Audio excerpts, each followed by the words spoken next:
நீங்க பேக்கரி போனீங்கன்னா டீ ஸ்நாக்ஸுக்கு மசாலா கடலை வாங்குறவங்களா நீங்க? உங்ககிட்ட வேர்க்கடலை இருந்தா ஒரு வாரத்துக்கு மேல ஸ்டோர் பண்றது மாதிரி மசாலா கடலை செய்யலாம். வாங்க எப்படி செய்யலாம்னு பார்க்கலாம்.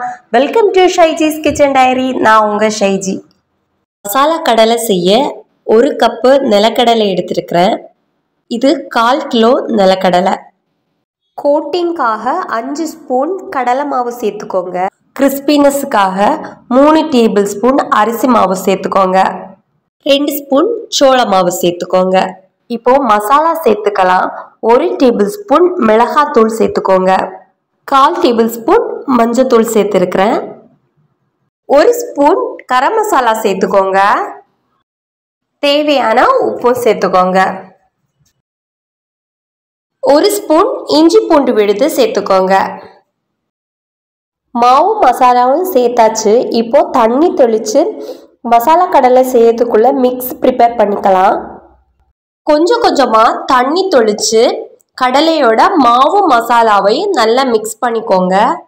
தண்ணியை ஒரே நேரமாக தெளிக்காமல் கொஞ்சம் கொஞ்சமாக தெளித்து கடலையை மிக்ஸ் பண்ணிக்கோங்க. தண்ணி தெளித்து பிசைஞ்ச பிறகு மாவும் கடலையும் சேர்ந்து கடலை இந்த பதத்துக்கு இருக்கணும். எண்ணெய் சூடாயிடுச்சு. இப்போ கடலை பொரிக்க ஸ்டார்ட் பண்ணிக்கலாம். கடலையே நெருக்கி போடாமல் கொஞ்சம் தூரமாக போடுங்க. எண்ணெய் மீடியம் ஹீட்லேயே இருக்கட்டும். ஹை ஹீட்டில் இருந்துச்சுன்னா கடலை சீக்கிரம் கரிஞ்சிரும். அதனால் மீடியம் ஹீட்லேயே வச்சு பொரிச்சு எடுத்துக்கோங்க. கடலை போடும்போது ஒரு பிடி கடலை எடுத்து ஒவ்வொன்றா போடுங்க. கடலை போடும்போது கையை உயரமாக வச்சு கடலையை போட்டிங்கன்னா எண்ணெய் கையில் தெரிச்சிரும். கடலை போடும்போது கொஞ்சமாக பக்கத்துலேருந்தே போடுங்க, அப்போ எண்ணெய் தெரிக்காது. கடலை நம்ம ஃபஸ்ட்டு போடும்போது பபிள்ஸ் கொஞ்சம் பெருசாகவே இருக்கும். ஃப்ரை ஆயிடுச்சுன்னா அந்த பபிள்ஸ் கம்மியாகும்.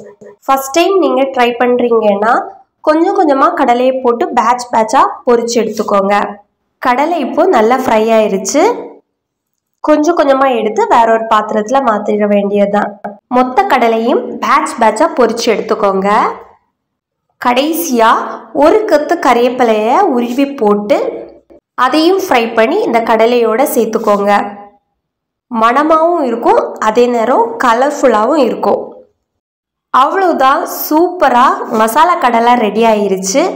கிறிஸ்பியாக டீக்கு ஸ்நாக்ஸ் வேணும், அதே நேரம் ஸ்டோர் பண்ணி வைக்கணும் அப்படின்னா இந்த மாதிரி மசாலா கடலை ட்ரை பண்ணி பாருங்கள். இந்த வீடியோ பிடிச்சிருந்தா உங்கள் ஃப்ரெண்ட்ஸ் ரிலேட்டிவ்ஸுக்கு ஷேர் பண்ணுங்கள், லைக் பண்ணுங்கள் அண்ட் சப்ஸ்கிரைப் பண்ண மறந்துடாதீங்க. தேங்க்ஸ் ஃபார் வாட்சிங். Bye bye, take care.